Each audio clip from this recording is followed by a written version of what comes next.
campus and everything, but most importantly the players because of the work they put into it.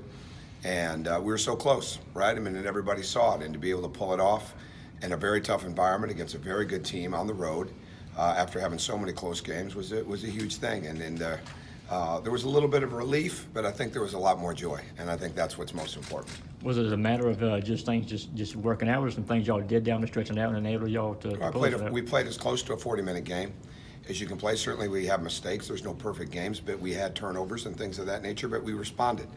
And we made some timely plays. I thought our defense was good. Our deflections were higher for us. And we moved the ball extremely well. We played through Nick a lot, and Nick moved around really well. And it was harder because we had Ray for a bit, but then we didn't have him. So we had to make those adjustments. And it was a true team win. You, whenever you take over a program, there's going to be a group of seniors. Always, you've done this a couple of times.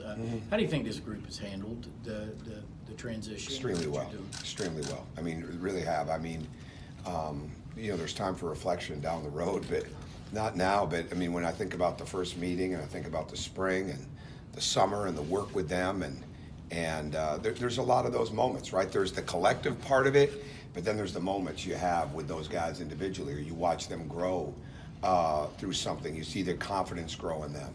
And those are the fun things. And I think they've done an excellent job. I think they've represented the program and the university well and put a lot into this. I mean, and it's not easy. I mean, there's no way to quantify it. When there's a change and you're all new to each other, it's not easy. But those guys have bought in and have worked extremely hard from week one.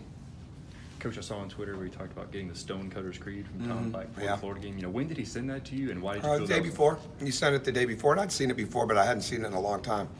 And it really made sense. I read it to them after the game. I just thought it really made sense in the way that the game played out. I guess why did you feel it was so important to share it with them after you did get a win like that? Because it makes sense, right? I mean, it's because it fit the moment, right? It fit the moment. It fit the time period. And it was timely, and I thought it was good. How was Rachel looking for more? I'd say we're not so good, but we'll wait and see. You tried to get him in the game in Florida, right? He Yeah. had, I think maybe 5 minutes and couldn't do it. Did that set him back? Yeah, well, he got stepped on. He got stepped on in the game, and I mean inadvertently, but I mean that didn't help. So it was not because we've really been following in a day-to-day situation, but he got stepped on in the game and he wasn't comfortable being able to go back in. So it's the way it is right now. Going back to those seniors, I mean, how do you sell to them? Hey, this is a rebuild process, but y'all are equally important in it all. And I didn't sell it like that. Yeah. I mean, I didn't sell it like a rebuild process. I sold it.